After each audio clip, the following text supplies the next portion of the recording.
ચાલો ફાઇનલી વડામણા થાય છે અમારા ગાંડા વાવાઝોડાના. હું તો હજી મૂકવા જઈશ થોડીક આ ઘેરો લગી, બસ સ્ટેન્ડ લગી જવું જ પડે ને ભાઈ. આ વાવાઝોડા નક્કી નહીં, વળી પાછું આવે એટલે એટલું તો મૂકવા જવું પડે ને.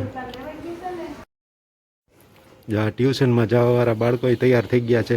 હાલ વેદુ કાઢ, હાલ વેદુ કાઢી. હવે પાછળ આવો વાળી લે. એક કાઢ નાખું, પડીશ નહીં ને? હે નકર ન લઈ જા તો એમને જા, પછી પડી જઈશ આમાં. એક બાજુનું કાઢી નાખ્યું છે તો પડતો નથી ને? જોઈ દેવો. કાઢવાનું કેતો તો એક સાઈડનું કાઢ નાખ્યું હોય. કાલ કેતો તો એટલે કાઢી દીધું હોય. હાલવા દે જોઈએ. પડી જ છે ગોંડલ રાજકોટ, વાંધો નથી, ખાલી જ છે. ચાલો અમારા બાળકો માંડ્યા છે સાત્વિક નાસ્તો કરવા માંડ. ભાખરી, અથાણું અને દહીં. હેલ્ધી નાસ્તો સવારમાં આવો જ નાસ્તો કરવો જોઈએ. કંઈ કાંઈ વાંધો નહીં, એનાથી નો હરકું થાય ને ઢોળાય એટલે. હા હાલો. આજે દહીં હતું ને તો આખી ભાખરી બે વચ્ચે પતવા આવી, નકર તો કેવું પડે કે એટલે ખાઈજો. દહીં હોય એટલે ભેગું આયલું જાય, ભાવતી વસ્તુ થઈ જાય. તે ખાવા દે ને પણ એને એની રીતે જ ખાય છે.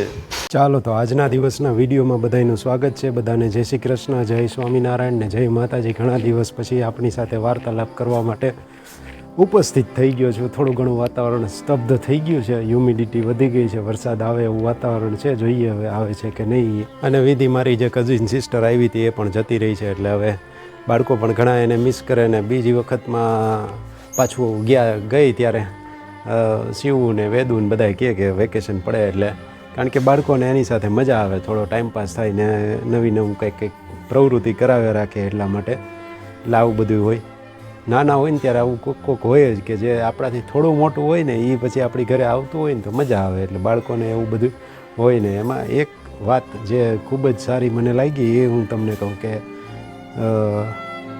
વેદુ વિધિને કહેતી હતી, વાત કરતી હતી કે અમે સ્કૂલમાં છે ને બધી છોકરીઓ હોય બેઠી હોય ને પછી વાતું કરતી હોય ને તો એવી બધી વાતું કરતા હોય ને અલગ અલગ વાતું કરતા હોય. એમાં કોઈક એક છોકરીના પપ્પાને કંઈક રેસ્ટોરન્ટ કે એવું કંઈ હશે ને એટલે પછી કંઈક એની વાતો નીકળી ને એટલે એવું કરતા હતા.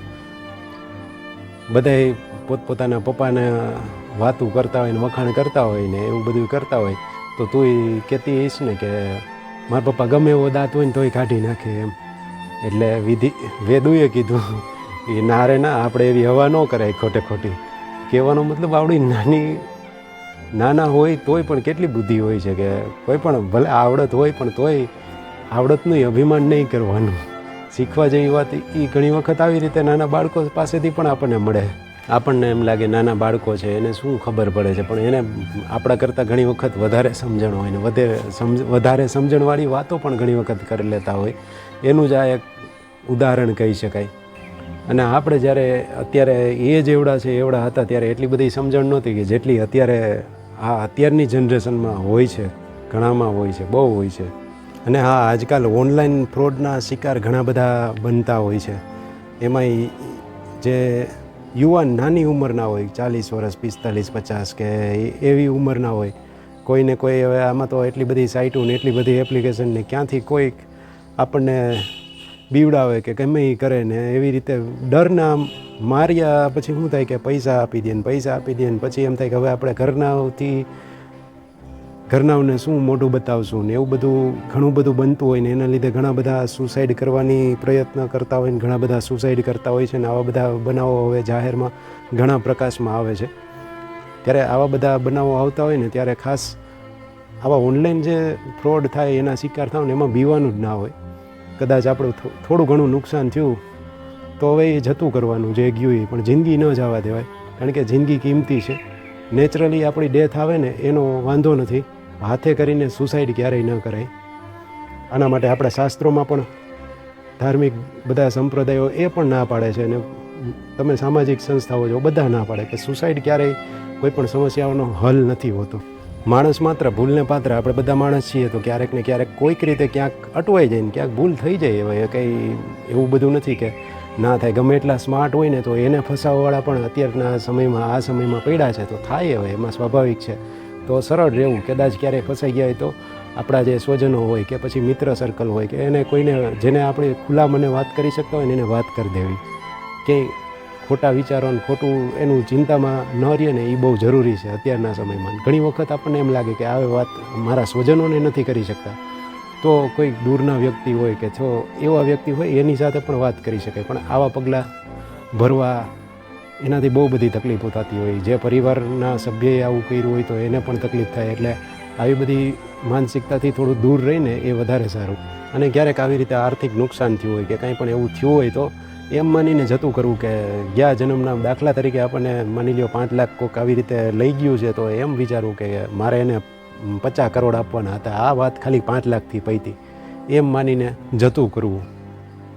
કારણ કે એકવાર આ જો જતું કરીએ ને તો એ 5 લાખ છે ને પાછા આવી જ જવાના, એનાથી વળતર થઈને. કારણ કે આપણો વાંક નથી, ખોટું સામેવાળાએ કર્યું હોય અને આપણી ભોળપણનો ઉપયોગ કરીને એને લીધેલા હોય ઘણી વખત. તો આપણને ખ્યાલ છે, પણ આપણે હવે આમાં કંઈ કરી નથી શકતા. તો પ્રકૃતિનો એવો નિયમ છે કે સમય જતાં એ વ્યાજ સહિત 5 આપણે લઈ ગયા હોય ને ખોટો, તો 5ના 50 કરીને પાછા આપણને મળે. પણ એના માટે આપણે જીવવું પડે, સમય આપવો પડે, ધીરજ આપવી પડે. અને જો આપણે એમ સમજી લઈએ કે હવે પૂરું થઈ ગયું ને બધું ફૂલ સ્ટોપ ને હવે સુસાઇડ કરી, તો એ પછી 5ના 50 ન થાય. આ વિચારવા જેવી વાત. ક્યારેય પણ ખોટી રીતે જો આપણી પાસેથી ક્યારેય કાંઈ આવી રીતે ફ્રોડમાં ફસાવાઈ જાય ને આવી રીતે પૈસા કોઈ ખેંચી લે ને તો હંમેશા આ જે છે ને એ યાદ રાખવા જેવી છે અને ઉતારવા જેવી છે જીવનમાં. નાસીપાસ ને હતાશ ન થવું. આપણા પ્રયત્નો હોય ને જે કામ કરતા હોય એ કામમાં નીતિમય પુરુષાર્થથી આગળ વધતું રહેવું. એ કોઈ ને કોઈ રીતે આપણી પાસે ફરીને પાછું આવે. આપણા નસીબનું હોય ને આ ખોટું કોઈ આપણી સાથે કરીને લઈ ગયું હોય ને તો. અને નથી આવતું તો પણ આપણે જીવીએ છીએ, આપણા પ્રયત્નોથી આપણે મહેનતથી કમાય છે તો એ પાછું કમાવાના જ છીએ ને. જો પતી ગયું તો વાર્તા પૂરી થઈ ગઈ. ત્યાંથી પછી કાંઈ પ્રોડક્ટિવિટી રહેતી નથી. જીવતા હોય તો એ વળી પાછું ભલે ને 5-10 વર્ષે આપણે એટલું આરામથી કમાઈ જાય. એટલે એવા નબળા વિચારને નેગેટિવ વિચાર ક્યારેય કરવા નહીં. ને આવું ક્યારેય વિચાર આવતો હોય ને તો મંદિરે આસપાસ આપણને જ્યાં શ્રદ્ધા હોય ને ત્યાં એકવાર દર્શન કરી આવવાનું. હું તો ખાસ કહું કે અક્ષર મંદિર જેવા ભવ્ય મંદિર કે બીજા BAPSને તો અત્યારે ગામમાં ને દેશમાં મંદિર થઈ ગયા છે. ક્યારેક ત્યાં જાવું, એની શાંતિનો અનુભવ લેવો અને વિચાર કરવો ત્યાં બેસીને, બહુ હકારાત્મક વિચાર મળે. સાવ તમારા થોટ્સ નેગેટિવ થઈ ગયા હોય ને ન કરવાના વિચાર હોય ને તો આવા મંદિરે જઈને ત્યાં કોઈને મળો ને કોઈને તમારી તકલીફ કહો ને તો પણ સોલ્યુશન આવે ખરા.